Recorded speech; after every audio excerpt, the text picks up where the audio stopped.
संसार देखने का मौका मिला और उन्होंने अपने संस्कारों से हमें यहाँ तक पहुँचाने के लिए जिन कष्टों का सामना किया है, जिस मेहनत का सामना किया है, हम उसके गवाह हैं।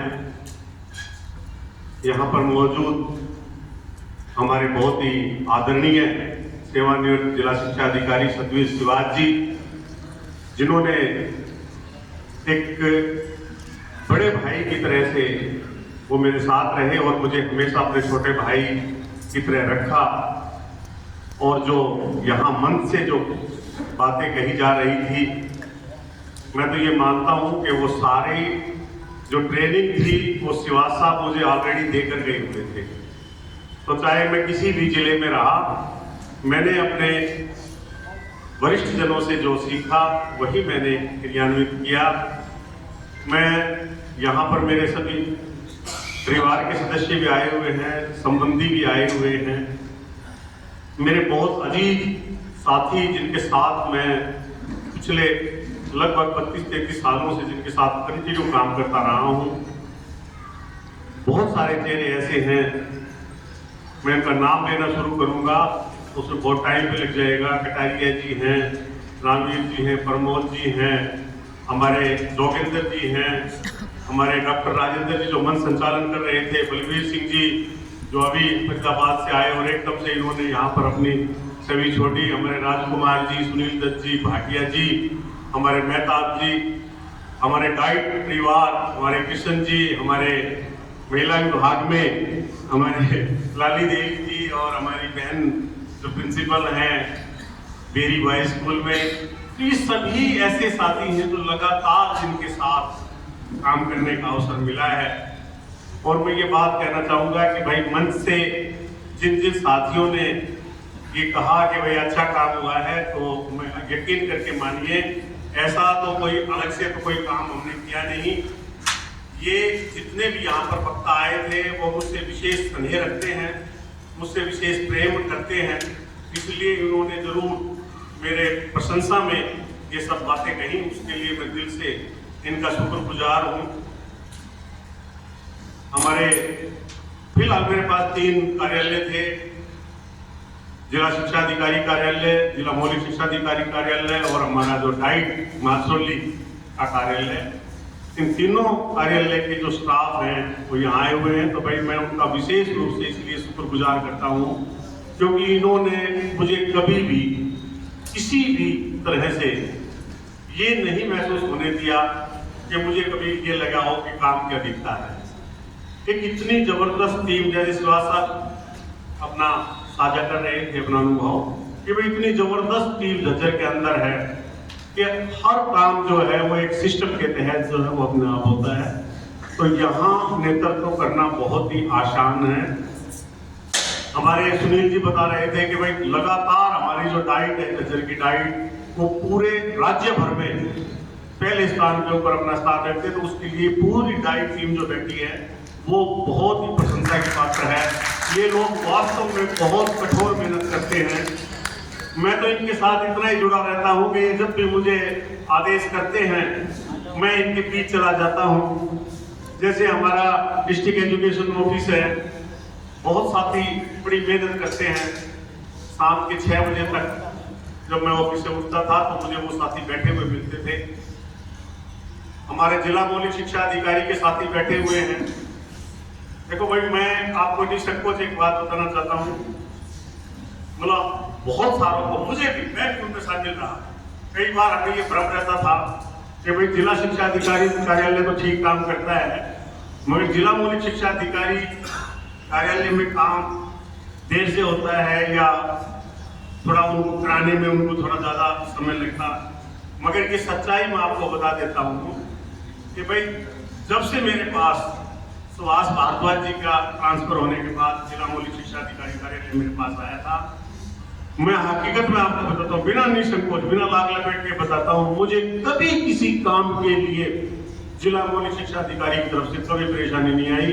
यहाँ तक कि जिला शिक्षा अधिकारी कार्यालय की तो मेल मैं अपने फोन पर देख लेता था, मैं अपने लेवल पर भी रिप्लाई तैयार करवा लेता था, या मैं कई बार तो ऐसी जो वर्बली जिनके आंसर देने होते थे मैं स्वयं दे देता था, मगर जिला मौलिक शिक्षा अधिकारी की ना मेरे फोन पर मेल खुलती थी और ना ही मैं इतना ज्यादा संपर्क उनसे करता था, परंतु उसके बावजूद ये लोग स्वयं अपनी पूरी तैयारी करके, और चाहे मुझे 6 बजे तक रोकते थे, 7 बजे तक रोकते थे, सारी फाइलें डेली जो है वो निकाल कर और डायरेक्टरेट के अंदर भेज कर ही हम सब जाते थे। पर शुक्रवार की बात है, शाम के 7 बज गए, हमारी जो मिसिज है वो बार बार मुझे कह रही थी कि भाई आज तो आपका लास्ट वो था, आज भी इतना कैसे टाइम लगा दिया। तो हमारी जिला मौलिक शिक्षा अधिकारी कार्यालय की टीम थी कि सर हम कोई ऐसी पेंडिंग फाइल नहीं छोड़ेंगे जो बाद में हमें ये लगे कि भाई आपके रहते हुए वो फाइल पीछे रही। तो मैं सभी इन कार्यालयों के साथियों का भी बहुत बहुत धन्यवाद करता हूँ। और मैं आपको बताता हूँ कि भाई हमारे परिवार की 4 पीढ़ी यहाँ पर मौजूद हैं। मेरे पिताजी हैं, मैं हूँ, मेरा भाई है, मेरी बहन है, मेरी बेटी बेटे हैं और मेरी नातिन है। 4 पीढ़ी हमारे यहाँ है। आप लोगों ने जो हमें प्रेम दिया, जो सम्मान दिया है, और जो ये लिखा हुआ कि भाई पिछले 33 सालों से जो शिक्षा विभाग में मुझे काम करने का मौका मिला, और उसमें से भी 28 साल या उससे भी कुछ महीने ज्यादा मुझे अकेले झज्जर के अंदर काम करने का मौका मिला। इसलिए आप लोगों से मुझे जितना मिलने का, जितना आप लोगों से सीखने का मौका मिला है वो भी मुझे पता है, और मैं इसलिए आप लोगों का शुक्रगुजार हूँ, अपने पूरे परिवार की तरफ से शुक्रगुजार हूँ। क्योंकि अगर आप लोग मुझे सहयोग नहीं करते तो फिर हो सकता है कि वो जो किसी तरह का काम का बुरापन होता उसका कहीं ना कहीं रिफ्लेक्शन जो है वो परिवार पर आता। मगर कभी ऐसा नहीं हुआ कि मैं ऑफिस से जब निकला तो मैं कभी ऑफिस की समस्या लेकर घर गया हूँ। मैं औरों को भी यही कहता था कि भाई जब मैं 5 बजे ऑफिस छोड़ता हूँ तो मैं जितनी भी ऑफिस की समस्याएं होती है वो कुर्सी के ऊपर ही बांध कर बाहर निकलता हूँ। मैं साथ कभी लेके जाता। मैं जब वापिस अगले दिन 9 बजे ऑफिस में जाता हूँ तो वापिस से फिर उस जोड़े को जो कुर्सी पर बांध के गया था उसको उठा लेता हूँ। मगर मैं घर की समस्या ऑफिस में नहीं लाया और ऑफिस की समस्या कभी मैं घर नहीं ले। तो ये जो रहा ये सब आप लोगों के एक सहयोग के कारण रहा। मैं अपने परिवार के सदस्यों का भी बहुत बहुत धन्यवाद करता हूँ। मेरे पिताजी का आशीर्वाद मुझे इस तरह से रहा जैसे एक बड़े वृक्ष की छाया के अंदर, चाहे कितनी भी गर्मी हो, कितनी भी धूप हो, कितना भी तेज सूर्य चमक रहा हो, हम बिल्कुल एक तरह से सेफ बैठ सकते हैं। उस तरह से हम आज भी अपने माता पिता की छाया में सेफ बैठे हुए हैं।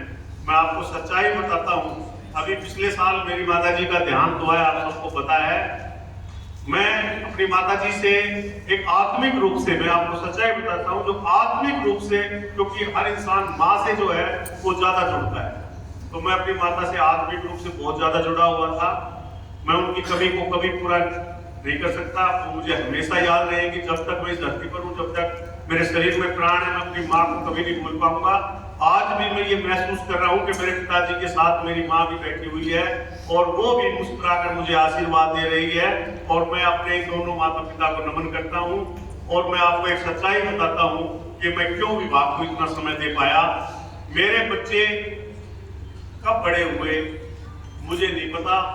मेरे बच्चों को सिर दर्द हुआ, मेरे बच्चों को बुखार हुआ, मेरे बच्चों को पेट दर्द हुआ, मैं कभी उनको डॉक्टर के पास लेकर नहीं गया। मेरे पिताजी और मेरी माताजी की ड्यूटी होती थी कि वो ही मेरे बच्चों को दवाई दिला के लाते थे।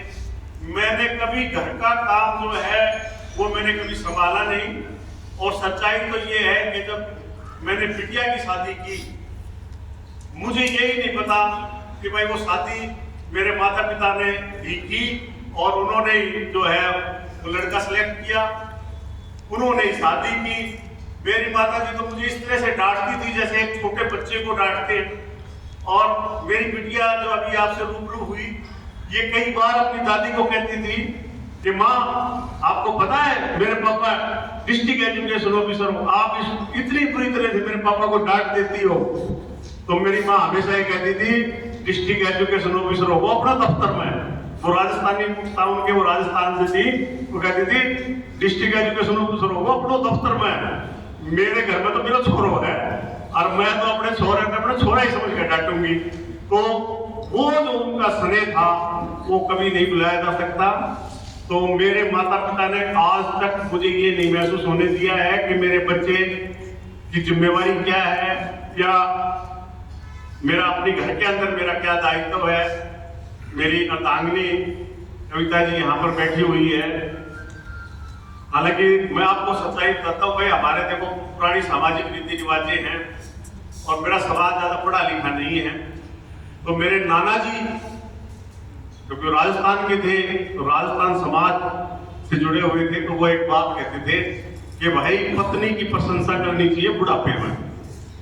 तो भाई मैंने इनकी आज तक कभी प्रशंसा नहीं की थी, परंतु आज मैं प्रशंसा इसलिए कर सकता हूँ क्योंकि ये सच्चाई है कि मैंने जितना भी समय अपने विभाग को दिया, अपने कार्य को दिया, उसके पीछे केवल और केवल इन्हीं की शक्ति थी। एक समय ऐसा था जब मैं जीवन के अंदर बिल्कुल टूट चुका था और मुझे लगता था कि पता नहीं भाई आने वाला जीवन कैसा होगा। मेरे पास केवल एक छोटी बच्ची थी, मगर जब कविता जी मेरे जीवन में आई, इन्होंने सब कमियों को भुला दिया और एक ऐसी शक्ति के रूप में इन्होंने मेरे जीवन में प्रवेश किया। मैं सच्चाई अपनी जो आत्मा की आवाज बताता हूँ कि भाई मैं थोड़ा भक्ति भाव में विश्वास करता हूँ कि मेरे दादाजी बड़े आध्यात्मिक थे और जैसे परिवार से संस्कार मिलते हैं, इंसान के विचार स्वभाव सब कुछ वैसा होता जाता है। जब कविता जी मेरे जीवन में आई और जब मैंने इनका स्वभाव देखा, मुझे लगा जिस तरह से महादेव के जीवन में पार्वती प्रवेश किया था शक्ति के बाद, उसी तरह से जो मेरे जीवन में ये आई तो एक पार्वती के रूप में आई। और इनका मैं पूरा ये दिल से मैं इनकी रिस्पेक्ट करता हूँ कि इन्होंने वास्तव में मेरा बहुत साथ दिया और उसी कारण से मैं ये अपनी जिम्मेवारी निभा पाया। अब मेरे से कई साथी पूछ रहे थे कि सर आप एक बात बताओ, आपको आज लग कैसा रहा? तो मैं आपको सही बताता हूँ, यही सेम क्वेश्चन मैंने श्रीवास साहब को किया था जब श्रीवास साहब रिटायर हो रहे। मैंने कहा था सर हमें ज्वाइनिंग का बड़ा अनुभव है, क्योंकि जब हमारी ज्वाइनिंग होती है तो हमें बड़ा चाव होता है। मैंने कहा सर मेरी जब ज्वाइनिंग हुई, मेरी माता जी ने चूरमा बना के मुझे टिफिन में दिया और कहा भाई बेटा रास्ते में खालियों की टाइम मतलब। मैं सिरसा से भी 16-17 किलोमीटर आगे मेरा स्टेशन था। सुबह 4 बजे उठे, निकले, बस पकड़ी, फिर वहां जाके पता लगा कि पहले मेडिकल करा के आना पड़ेगा, मेडिकल करा के आए, फिर वहां पहुंचे और इस चक्कर पे शाम हो गई। एक इतनी चाव, इतनी एनर्जी, ना भूख लगी ना कुछ महसूस हुआ। तो मैंने कहा सर आज आप सेवानिवृत्त हो रहे हो, आपको कैसा लग रहा है? ये अनुभव भी। तो भाई शिवास साहब ने मेरे को जो अनुभव साझा किया था वही अनुभव मैं आप लोगों को साझा करता हूँ कि भाई और तो कुछ फील नहीं होता, एक ही बात फील होती है कि सारा देश नौकरी करेगा, मैं घर बैठूंगा। आप सबका बहुत बहुत धन्यवाद जो आप लोग यहाँ पर आए, आप लोगों ने हमें मान सम्मान दिया, उसके लिए मैं सदैव आप लोगों का ऋणी रहूंगा। आप लोगों का बहुत बहुत धन्यवाद।